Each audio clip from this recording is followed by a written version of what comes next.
안녕하십니까, 이영사입니다. 이번 시간에는 11월달 KB 부동산 리뷰에 대해서 설명을 드리겠습니다. 이게 지난번 이제 세 번째 시간인데요. 9월, 10월, 11월 이렇게 지금 세 번째 시간입니다. 9월달에 한 거는 8월달 자료를 기초로 한 거고 10월달 자료는 9월달 자료를 기초로 한 겁니다. 11월달 자료는 10월달 자료를 기초로 해서 그 미래 전망을 했다 이렇게 생각을 하시면 돼요. KB가 이제 자기네들 나름대로 객관화시켜서 전망치에 대한 거 여러 가지를 지금 내놓는 겁니다. 그래서 이거는 이제 한 달에 한 번씩 나오는 건데 이번 달에 조금 늦게 나왔고 이미 이게 이제 다른 뉴스나 또 우리가 이번에 얼마 전에 발표한 주거안정대책에도 이 내용이 들어가 있습니다. 그래서 여러분들이 이런 내용을 조금 숙지하시고 알면 상당히 도움이 되지 않을까라는 생각합니다. 그래서 지금 여기서 11월 달이라고 얘기하지만 10월 달 좌표가 그러니까 값이 지금 이렇다라는 걸 얘기하는 겁니다. 그러니까 10월 달까지를 정리를 해서 11월 달에 이제 발표를 하는 거죠. 그럼 지금부터 해서 KB 부동산 시장 리뷰에 대한 거를 들어가도록 하겠습니다. 전체적으로 이제 보면 매매 전세 가격 상승폭이 굉장히 서서히 둔화되기 시작한 거가 나와요. 둔화되는 원인이 있겠죠. 그 둔화되는 원인이 있을 거고, 그러나 여전히 높은 수준의 매도자와 매수 관망세로 높은 수준이고 매도자와 매수 관망세 확대로 매매 거래량은 둔화된 게 이제 뚜렷하게 나타난다는 거죠. 그러니까 자 우리가 전세 가격 상승폭은 이제 둔화됐어요. 근데 그 상승폭 원인이 여기서는 이제 우리가 얘기하면 실거래가와 여러 가지 얘기들을 나오는데 그 중에 가장 큰 거는 자금을 입증해라라는 거죠. 자금증해라는 거고 그 다음에 이거가 발표되고 난 다음에 또 우리가 발표된 게 뭐냐면 DSR에 대한 걸 통째적 부채에 대한 거가 또 발표가 됐고 그 다음에 11월 19일 날 주거안정대책으로 해서 임대차 그러니까 전세 에 대한 거를 또 발표를 했어요. 대책을 24번째 대책까지 발표했어요. 그러면 이제 그거는 12월 달에 이제 표가 확실히 나올 겁니다. 그래서 제가 다른 유튜브에서도 그러고 여러 가지에서 제가 방송에서 말씀을 드렸는데요.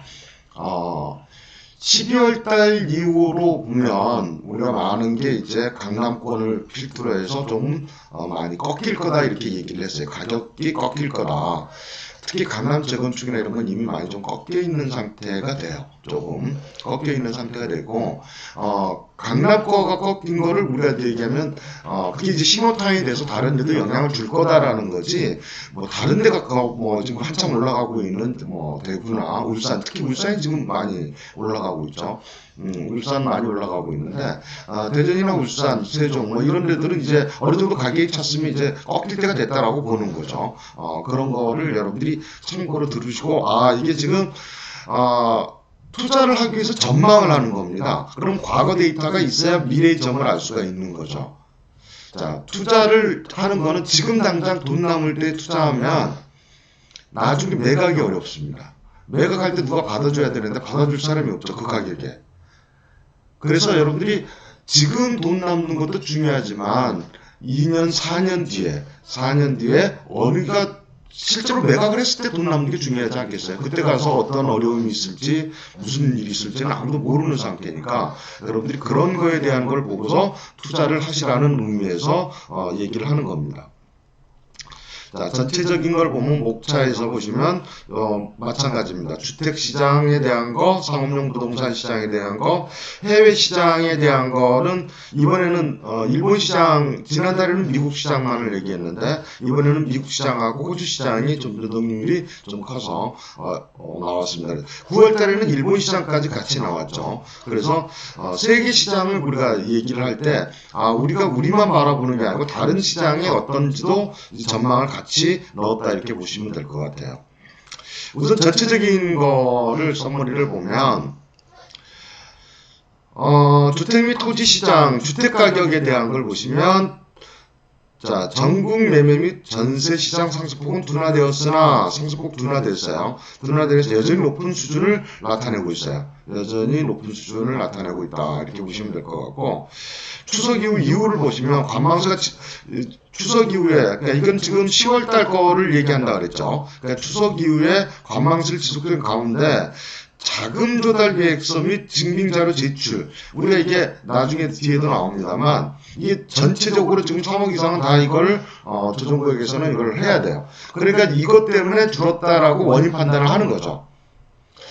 지금 왜 매매나 이런 관망세나 아니면 이런 게 줄어들었느냐? 규제라는 거죠. 정부 규제 덕분이다라고 얘기를 하고 있는 겁니다. 뭐 이제 우리가 얘기하면 규제인 것과 자연적으로 감소했다는 것은 굉장히 큰 차이가 있습니다. 규제로 인한 감소는 투자자들은 들어갈 자금은 있지만 규제 때문에 못 들어간다라는 얘기고, 자연적 감소는 그때부터는 매물이 쌓여나간다라는 얘기예요. 그러니까 여기서 이제 언어적인 풀어나 이런 단어적인 풀이 정도를 여러분들이 조금만 생각하시면 지금 자금은 시중에 유동 자금은 충분하지만 뭐가 부족하다는, 규제 때문에 못 들어가고 있다는 거죠. 그러니까 상승 여력은 충분하지만 정부가 규제를 함으로 인해서 못 들어가고 있다 이렇게 되는 거죠. 그래서 보시면 증빙자료 제출 및 확대와 보유세 부담에 대한 거는 이제 공시지가 현실화가 나와요. 공시지가 현실화. 지금 공시지가 현실화에 대해서 여러분들이 아직까지 이게 피부에 와닿지 않는 분들이 상당히 많은데, 특히 법인 물건 갖고 계신 분들이 그런 거를 많이 질문해 오더라고요. 공시지가 현실화가 뭐 지금 내 거 4억밖에 안 가는데 4억짜리 3개밖에 없는데 뭐 이렇게 얘기를 하시더라고요. 5억 6억짜리 거. 자, 공제가 안 됩니다. 법인은 일단 종합부동산세가, 종부세가 공제가 안 돼요. 그래서 뭐 지금보다는 좀 많이 나올 거고요. 더 나오는 게 더 중요한 것도 있지만 또 뭐냐면 내년부터 2022년까지 21년 22년까지 전체 공시지가를 실거래가의 80% 수준으로 맞춘다고 얘기를 했어요. 근데 다른 방송에도 제가 여러 번 얘기한 것처럼 공시지가의 80, 그러니까 공시지가가 현시지가의 80%를 맞춘다는 얘기는 굉장히 많이 상승한다는 얘기예요. 실질적으로는 지금 지방이나 아니면 서울 수도권 지역, 일부 지역들은 50%가 안 돼요. 공시지가가. 50%가 안 되는데 그게 80%까지 올라간다라는 얘기는 공시지가도 올라가지만 매가에 대한 걸 그대로 올리기 때문에, 만약 지금 6억짜리, 7억짜리라고 얘기를 하면 실거래가가 7억짜리면 얼마까지 가냐면 5억 5천까지 간다라는 얘기가 돼요. 실질적으로 5억 5천까지를 올려버리면 종부세 상향이 굉장히 많이 되는 겁니다. 모든 거에 기준이 되니까. 그 종합소득세만 기준이 되느냐? 종부세뿐만 아니고 종합소득세에도 영향을 미치고요. 또 하나는 어느 거냐? 우리 준조세격인 4대 연금에 대해 4대 우리가 보험에 대해서도 영향을 미친다는 거죠. 굉장히 많은 부담을 하게 된다라는 걸 말씀을 드리는 겁니다. 자, 우리가 주로 이제 주택거래만 보기 때문에, 자, 주택거래에서는 매도자와 매수자 관망세가 확대로, 지난달에는 실수요자가 굉장히 많이 들어간다라고 판단을 했어요. 지금도 10월 달에 제일 많이 산 것들이 일부 에서 나왔지만 2030들이 굉장히 많이 매입을 했어요. 지금 전세난의 가장 큰 이유 가운데 하나도 2030이 집을 마련함으로 인해서 아파트가 부족한 거, 전세난이 된 거죠. 다시 말해서 2030들이 들어가서 원래는 뭐 전세를 살아도 되고 이런 분들이 어디로 간 거예요? 이러면 안 되겠다 싶어서 집으로 돌아선 거죠. 매수로 돌아선 거죠. 매수로 돌아서서 그분들이 집을 다 차지하는 바람에 뭐가 안 되는 거예요? 아파트 값은 전세가 놓아줄 게 없다라는 거죠. 그러니까 정부가 발표한 2030 전세난 대출이나 이런 것들이 일부 계층에는 효용이 있지만 아파트를 들어가시는 분들한테는 그렇게 크게 효용 가치가 없을 거다, 이렇게 보시면 될 것 같아요. 주택 공급은 많이 줄었어요. 주택 공급이 많이 줄었고, 그 다음에 또 입주 물량은 작년에 비해서 13%가 줄어들었고요. 청약률은 굉장히 올라갔죠. 이 청약률 올라간 건 뭐 그런 거죠. 가장 중요한 청약률은 지금 공공택지에 대한 청약률을 하다 보니까 분양가 상한제 제한에 대한 거가 나와요. 특히 이제 지정타, 과천의 지정타나, 그 다음에 지금 강일지구에, 하남 강일지구에 보면, 힐스테이트나 풍경차나 뭐 이편아이나 이런 부분들이 나오는데 거기 분양이 되면 로또 수준의 옆에가하고 비교를 했을 때 로또 수준의 수익이 남는 바람에 지금 그 청약이 몰릴 수밖에 없죠. 다른 지역들도 마찬가지입니다. 지금 공공택지나 이런 일부 지역에 있는 것들이 분상제 영향으로 인해서 굉장히 수익이 많이 발생하는 것을 볼 수가 있습니다. 그 다음에 금융에 대한 걸 보면 대출 금리가 소폭 상승 쪽으로 이제 돌아섰어요. 자, 우리가 코로나에 대한 백신이나 이런 것들이 뭐 내년 말 정도면 우리나라에 들어온다고 얘기를 해요. 그러면 올 하반기, 내년 하반기쯤에 가면 금리 인상 얘기가 서서히 나올 수밖에 없습니다. 자금이 많이 풀렸기 때문에 이제 금리가 인상될 수밖에 없죠. 그렇게 되면 여러 가지 이제 기업들에 대한 투자나 여러 가지가 이제 부동산에 대한 투자가 줄어들 수밖에 없습니다. 그래서 금융 비용에 대한 거가 상당히 이제 높아질 수가 있는 이제 시점이 내년 하반기 정도, 2021년 하반기 정도가 되지 않겠느냐 이렇게 생각을 합니다. 자, 하나씩 들어가서 보도록 하겠습니다. 첫 번째, 주택가격 변동에 대한 거죠. 전세값은 전세시장 상승폭이 둔화됐다라고 얘기했고요. 10월 저택 매매 가격은 0.67%, 전세가격은 0.8% 모두 상승폭이 둔화됐다라고 얘기 나왔어요. 아까 얘기한 것처럼 10월 20일 날 발표한 자금 조달 계획서 및 증빙자료 제출. 이게 이제 가장 큰 거고, 그 다음에 보유세 강화가 이제 현실화됨에 따라서 매매가격 상승 둔화된 걸로 이제 판단을 한 거죠. 그런 거고, 전세 가격은 매물 부족 현상이 지속되면서 최근 급격한 상승률을 기록한 이후 소폭 둔화된 상황이나 여전히 높은 상승률을 기록을 하고 있다. 그러니까 우리가 얘기하면 지금 상승률이라는 거는 이건 전반적인 얘기고요. 서울권에서 지금 강남권이 상승을 해서 점점 피어나갑니다. 강남권이 상승한 이유가 몇 가지 있죠. 아까 우리가 얘기하면 증여나 상속으로 인해서 증여나 그다음에 2030, 특히 3040들을 집을 주거 마련으로 인해서 밀려났고, 또 하나는 뭐냐면 재건축 단지에 2년 실거주해야 되는 조건이 붙었죠. 조건이 붙다 보니까 그 집을 다 비울 수밖에 없어요. 그러니까 그 많은 사람들이 전세로 나갈 수밖에 없는 거죠. 지금 재건축 단지에 가면 비어있는 집들이 상당히 많습니다. 집을 세를 안 넣는 거죠. 왜? 조합은 작동 조건을 맞춰야 되니까 그런 것들을 많이 볼 수가 있다. 이렇게 보시는 것 같아요. 그게 이제 전세난의 원인이고, 그 다음에 이제 세 번째는 정부 규제적인 원인도 있었죠. 어떤 거냐면 2+2의 정책적인 요인도 작용을 한 거죠. 그런 것들이 다 여러 가지가 작용을 해서 전세값이 대폭 상승했다. 이렇게 볼 수가 있는 거죠. 또 하나는 이제 희망 고문이라 그래서 우리가 3기 신도시를 들어가거나 아니면 입주를 기다리시는 분들, 재개발이 됐던 재건축이 됐던 자기 집이 밀려난 상태에서 입주를 기다리는 물량, 또 하나는 청약 대기 물량이라고 그래요. 분양 대기 분양을 대기하고 있거나 입주 대기 물량. 그러니까 입주 대기 물량은 조합원들이겠죠. 그냥 분양 대기 물량이라는 거는 분양을 기다리고 있는 청약자들에 대한 얘기고, 그 다음에 이제 3기 신도시 청약 대기자 같은 경우도 마찬가지로 그분들도 집을 사는 것보다는 무주택으로 있는 게 낫기 때문에 그걸 한다 이렇게 생각을 하시면 좋을 것 같아요. 그래서 전세난은 예고돼 있었다 이렇게 얘기를 하시면 될 것 같아요.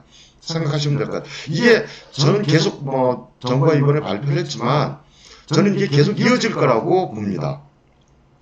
자, 안정적이지만 전매지수는 상승폭이 지속되고 있고, 매매지수는 111이면 그렇게 높은 편은 아닙니다. 지난달에 109 정도 됐는데 조금 둔화됐다라고 보면 될 것 같고요. 안정적으로 둔화됐다라고 보시면 되고, 여기 보시면 지금 전세 지수나 이런 것들을 보시면 수도권과 서울 쪽은 좀 약간 꺾인 걸 볼 수가 있어요. 다른 것들도 10월 달 거하고 표를 비교를 여러분들이 해보시면 10월 달 거는 바로 여러분들 유튜브에서 찾아보시면 됩니다. 이 표를 찾아보시면 이게 꺾인 걸 볼 수가 있다라는 거고, 그 다음에 주택 매매 지수도 마찬가지로 상당히 꺾여 있는 거를 볼 수가 있어요.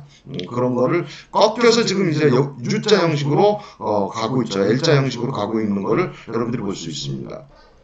이게 이제 점차적으로 이제 둔화 현상이 이제 상승으로 인한 이제 피로감이나 여러 가지가 있겠죠. 그리고 규제도 있고, 그래서 이제 그 둔화감이 보이는 거죠.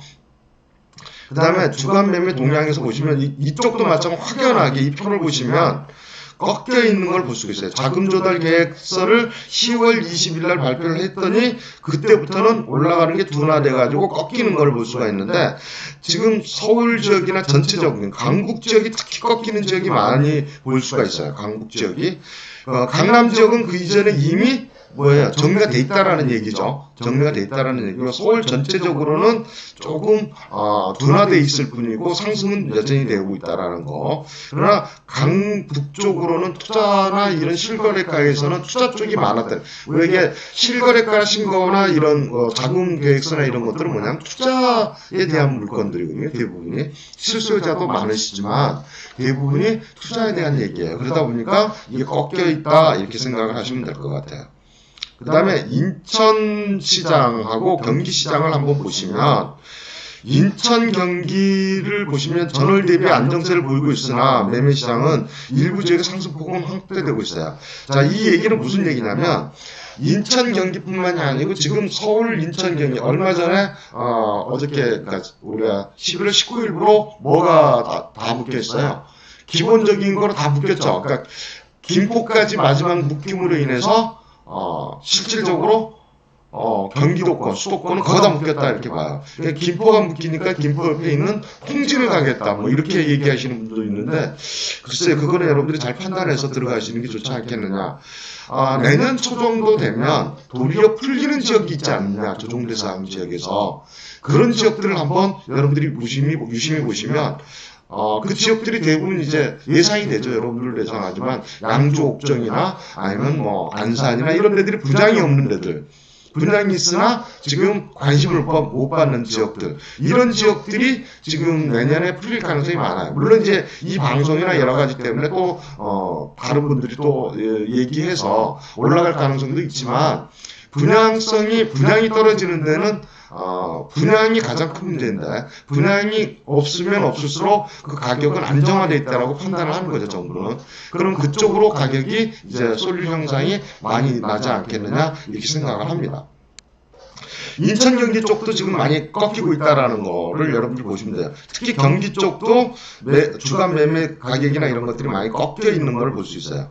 이게 이제 자금 조달, 그러니까 자금 조달에 영향을 받는 거는 실수요자는 영향을 안 받습니다. 몇 번을 얘기하지만 어느 게 투자 세력들이 투자하시려는 분들이 이거에 대한 영향이 굉장히 많이 받는다. 이렇게 생각하시면 좋을 것 같아요.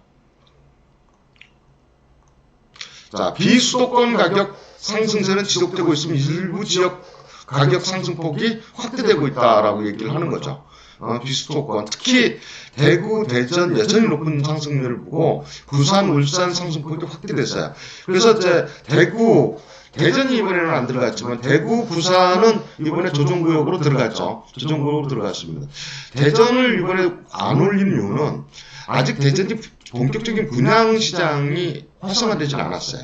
그래서 아마 안 들어간 거고 분양시장이 활성화되는 내년 초 정도 되면 대전도 묶이지 않겠느냐 이렇게 생각을 합니다. 그래서 일부 지역 지금 뭐 규제를 받고 있지만 상당히 그런 거에 대한 영향을 많이 받지 않겠느냐 이렇게 생각합니다. 그래서 5대 광역시 중에서 지금 울산 쪽만 지금 조금 문제가 있고 지금 가격이 제일 저렴한 데가 전라도 광주광역시 쪽이에요. 광주광역시는 이상하게 좀 문제가 안 움직이는데 광주광역시 쪽을 여러분들이 주목을 하셔도 상당히 좋을 것 같아요. 왜냐면 5대 광역시 중에서 유일하게 안 오르는 데가 광주였어요. 그러니까 서울이 올라갈 때 제일 먼저 올라간 부산, 대구, 그 다음에 대전까지 올라갔어요. 인천도 물론 올라가고요. 그런데 이제 마지막 남아있는 광주광역시도 이제 올라가지 않겠느냐 이런 생각이 듭니다. 그래서 그쪽으로 이미 선투자 되신 분들도 상당히 많고요. 미리 들어가신 분들도 상당히 있습니다. 그래서 그쪽 가격들이 움직이지 않겠느냐, 풍선 효과로 해서 움직이지 않겠느냐. 거기 재개발이나 이제 그 가격 격차가 많이 나죠. 그리고 움직이는 것들이 뭐냐면 재개발 재건축을 해서 특히 재개발을 해서 봉선동이나 이런 것도 있지만 재건축을 한 지역들이 있습니다. 광주에. 재건축한 지역 같은 경우는 지금 7억 8억을 넘어가고 있고, 그럼 거기에 비해서 일반 구축들 같은 경우는 2억대가 조금 넘어가는 상태라서 그런 것들이 이제 가격을 밀고 올라가는, 전세를 밀고 올라가고, 또 하나는 재개발이 활성화되면 활성화될수록 밀려나죠. 그 사람들이 이주를 해야 되니까 밀려나면서 전세값이 상승하는, 그런 거 전세값 상승하면서 매매가도 상승하는 그런 효과가 있지 않나 이렇게 보여집니다. 자, 기타 지방은 대체적으로 안정권이나 세종, 전남은 수도권보다 높은 상승률을 기록을 하고 있습니다. 근데 그 중에 세종 월간 상승률을 보시면 둔화돼 있죠. 그러니까 피로감이 있다라는 얘기죠. 세종도 어느 정도 지금 상당히 피로감이 쌓여 있어요.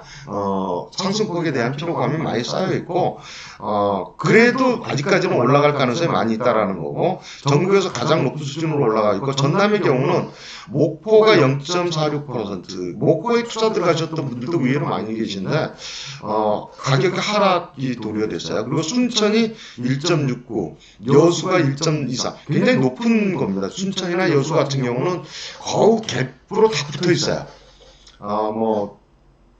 서울에 옛날에 투자한 것처럼 500, 1000이면 투자가 되는 지역이 아닌가 이렇게 생각을 합니다. 그래서 순천 여수 쪽도 지금 상당히 많은 투자자들이 들어가 있다 이렇게 보시면 될 것 같고, 대신에 이제 거기 거주하시는 분들은 그 가격에 대한 게 사실 제가 지방에 가서 보면 상당히 둔감해요. 왜냐하면 항상 집이 있었고 항상 거기에 대한 투자나 이런 게 이루어지지가 않았기 때문에, 항상 집값이 5년 전에도 그렇고 10년 전에도 그랬고 이런 생각을 가지고 계시기 때문에 집값 올라가는 거에 대해서 느끼지를 못하시더라고요. 그러면 이제 투자자들이 들어가면 그때 이제 느껴서 부랴부랴 들어가는 그런 걸 볼 수 있어요. 그래서 실수요자들이 그 지역에 있는 분들이 그런 게 상당히 늦지 않나 이렇게 생각이 들더라고요. 자, 주택거래. 매도자와 매수 관망세 확대로 주택거래면은 2개월째 유축되고 있어요. 그러니까 지금 여기서 2개월째 유축되는 거는 9월, 10월께 유축되고 있다라고 얘기를 하고 있는 거예요. 지금 자료는 저희가 11월 자료지만 이 KB 리뷰 자체가 9월, 10월 자료를 바탕으로 해서 11월 달에 발표를 하는 거기 때문에 이거는 9월, 10월 자료가 11월 되면 또 12월 달 되면 11월 자료가 나오거든요. 이 자료가 나오면 전망적인 거에서 전체적으로 3개월쯤 위축 이런 식으로 나오지 않을까. 그러면서 이제 우리가 이 전세값에 대한 것도, 전세난에 대한 것도 어느 정도, 전세 대책에 대한 것도 어느 정도 효과가 나오는지에 대한 걸 우리가 알 수 있지 않나 이렇게 생각을 합니다. 거래량이 둔화된 걸 뚜렷해요. 그러니까 둔화됐다라는 건 아까 초창기에 말씀드린 것처럼 두 가지로 얘기할 수 있어요. 우리가 이게 투자할 사람은 많은데 규제 때문에 둔화되는 거냐, 아니면 투자할 사람이 없어서 둔화되느냐, 이 두 가지의 상황에서 지금 현상은 투자할 사람은 많은데 규제 때문에 둔화되고 있다. 언제든지 상승의 힘은 가지고 있다. 이렇게 판단할 수 있을 것 같아요. 미분양 아파트는 28,000호로 해서 전월과 유사한 수준으로 나와 있습니다. 그래서 미분양을 지금 이거를 지금 LH에서 전체적으로 매입을 하거나 이런 거에 대한 얘기를 이번에 발표를 했어요. 그래서 미분양도 상당히 줄어들지 않겠느냐 이런 생각을 합니다. 근데 이 미분양이라는 건 대부분이 전세난에 관계없는 곳에 있는 지역들이거든요. 서울 수도권이나 재개발 이루어지는데 미분양이 거의 없습니다. 그래서 그런 걸 어떻게 이제 맞춰낼지, 그런 게 이제 참 이번 발표하면서 좀 걱정되긴 하더라고요. 청약시장이나 이런 거는 잠시 쉬었다가 여러분들하고 같이 하도록 하겠습니다. 잠시 쉬었다가 다음 시간에 연결하도록 하겠습니다. 감사합니다.